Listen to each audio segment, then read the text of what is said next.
Hello everyone, I'm Brian. Today we're reacting to Bhagavad Gita, Chapter 7, Bhagavad Gita. Anyways, let's gonna get started.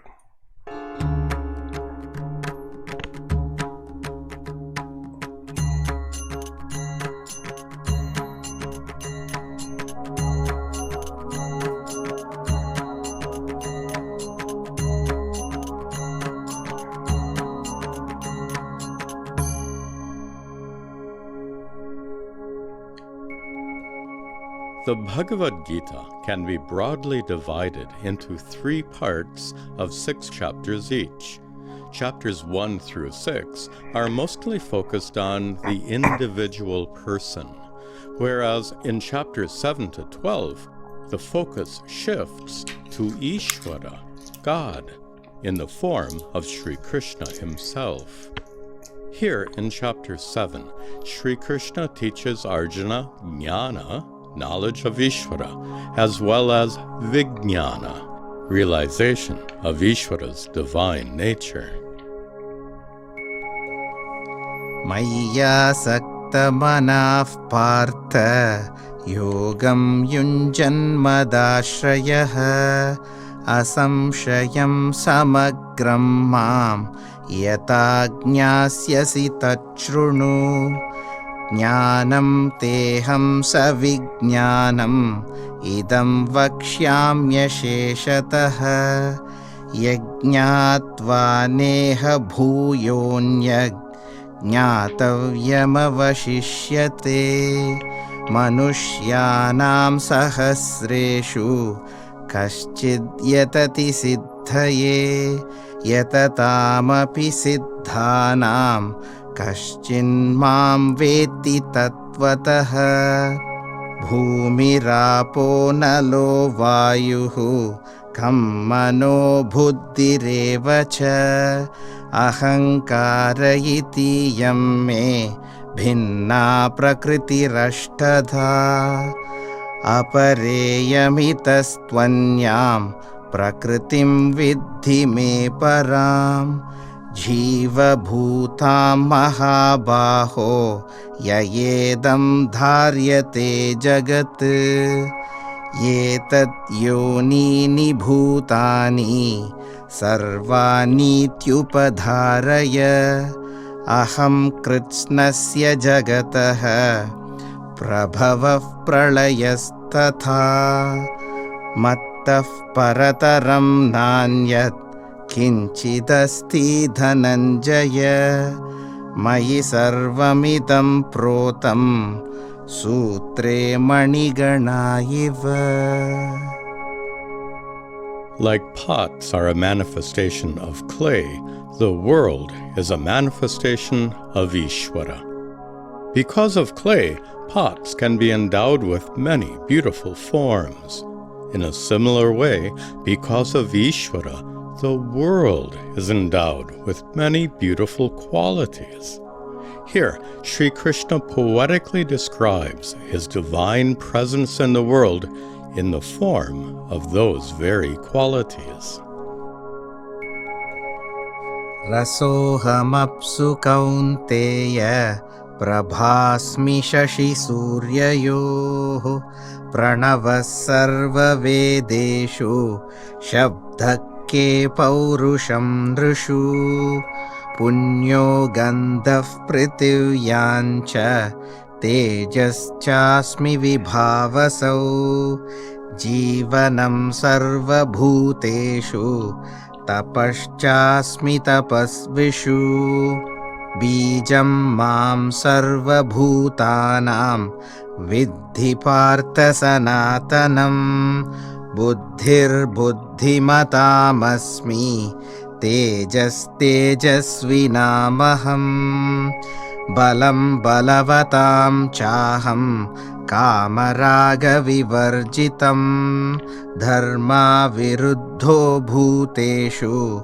kamosmi bharatarshabha echaiva satvika bhava Rajasastamasascha ye matta eveti tan vidhi natvaham teshu te mayi tribhir gunamayer bhaver येभिः सर्वमिदं जगत् मोहितं नाभिजानाति मां येभ्यः परमव्ययम् दैवी ह्येषा गुणमयी मम माया दुरत्यया मामेव ये प्रपद्यन्ते मायामेतां तरन्ति ते न मां दुष्कृतिनो मूढाः प्रपद्यन्ते नराधमाः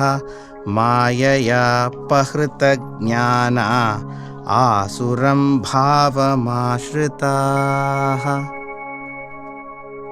Because of the veiling power of Maya, most people know Ishvara only partially. Their worship of Ishvara is based on the degree of understanding they happen to possess. As a result, there are various kinds of worshippers, as Sri Krishna describes.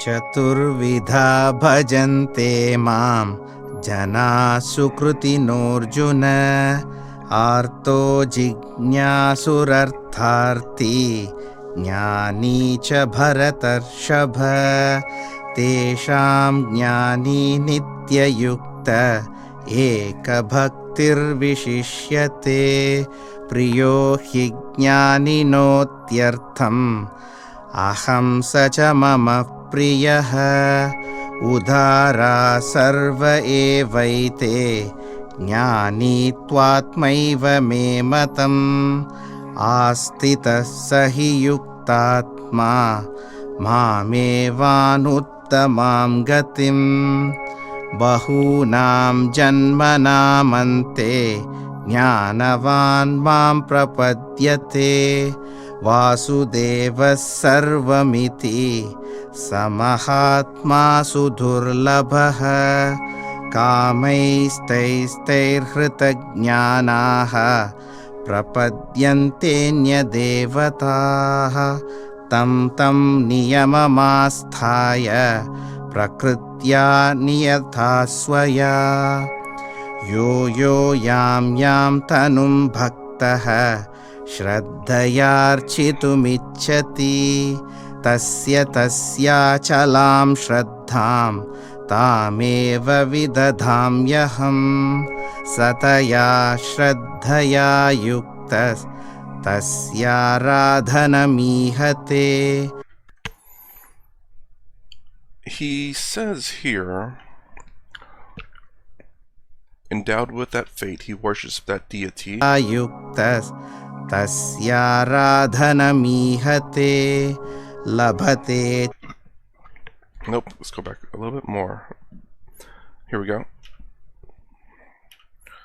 Whatever deity a worshipper chooses to worship,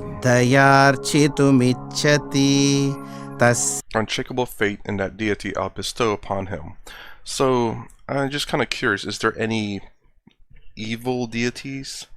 Like, I'm not familiar with all the deities, but I'm wondering, is there just one that's truly evil, just is selfish, wants nothing to do with the world, or something along those lines, just pure evil?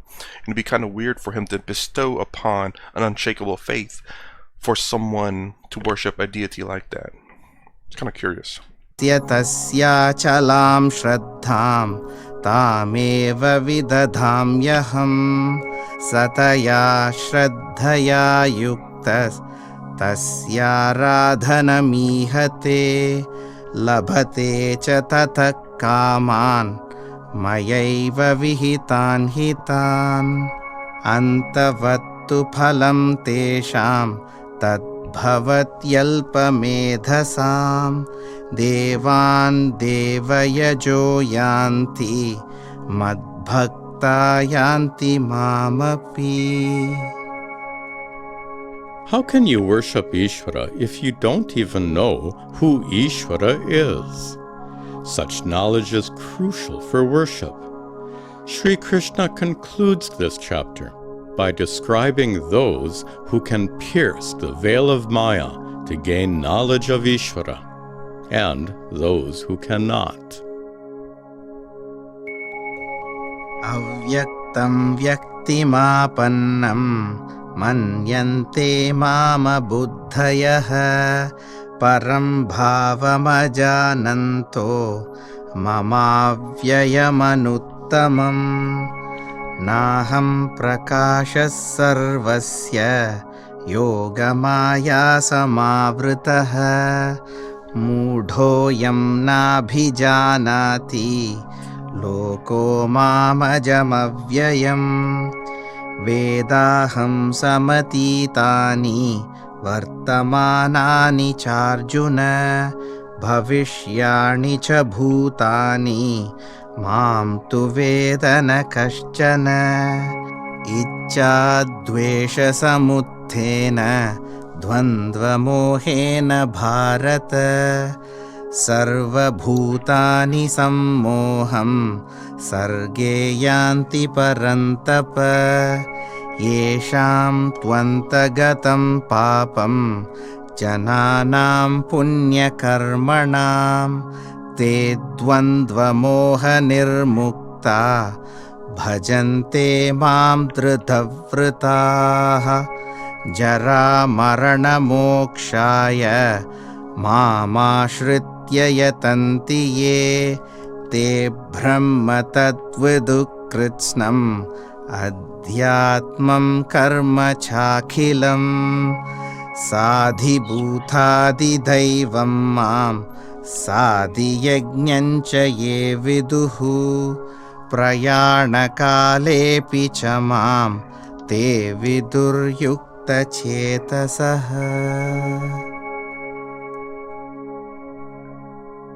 ॐ तत्सत् इति श्रीमद्भगवद्गीतासूपनिषत्सु ब्रह्मविद्यायां योगशास्त्रे श्रीकृष्णार्जुनसंवादे ज्ञानविज्ञानयोगो नाम सप्तमोऽध्यायः।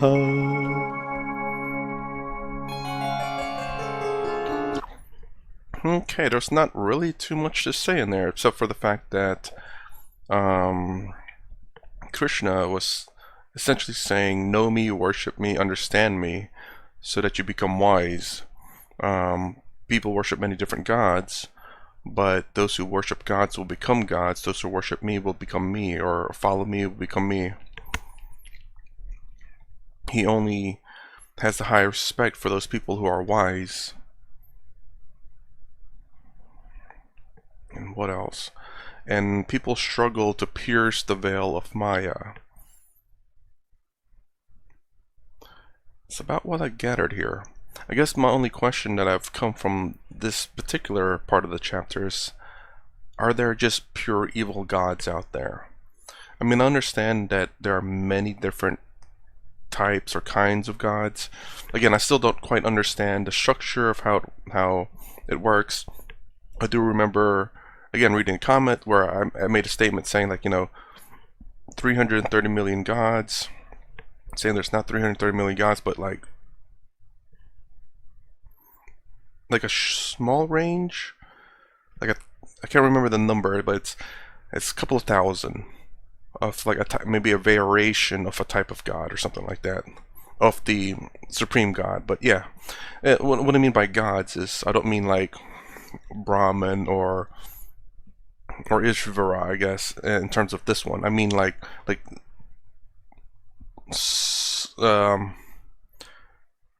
how do I say, deities, I guess, the one step below the many incarnations of the one true one, I suppose. That's what I mean. So if I were to say it that way, is there 330 million of that iteration of that one god? So again, like the elephant god, baby Krishna, and then I guess, like Sadhguru talked about calling the dog Shiva, calling the dog God. It's not that there are many of them, there's just many interpretation and incarnations of the one. Is that a better way to put it? And is there I guess the question is the evil one. And if Krishna here does empower that person to worship an evil god. I mean, that's to be fair, to not play favorites, I suppose. But let me know. I'm not too sure. I've not really studied very many different deities in Hinduism. I know there's a few of them, and I've heard 330 million again, whether that be not the main one, but just reincarnations of the main one, I suppose. Let me know. Anyway, this is my reaction to Chapter 7. If you like my content, please consider subscribing, thumbs up, thumbs down down below. Thanks for watching. I'll see you in the next vid.